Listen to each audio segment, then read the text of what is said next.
shuffle again. So what I do is I bring my partner in the front of me and I move to the opposite side.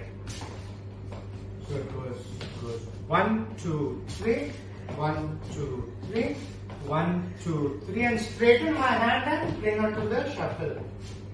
Now the next step is I cross over my hand to the other hand and I bring her again. Same step. Only thing is, it's in the front here.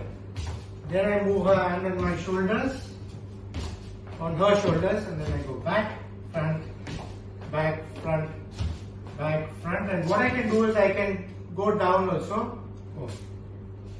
Okay, so it goes back, go back, tap, back, tap, tap, yeah, tap, tap, tap, back, tap.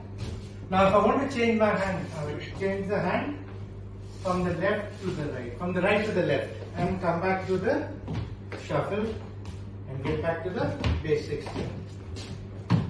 Okay, so I'll do it a little quicker.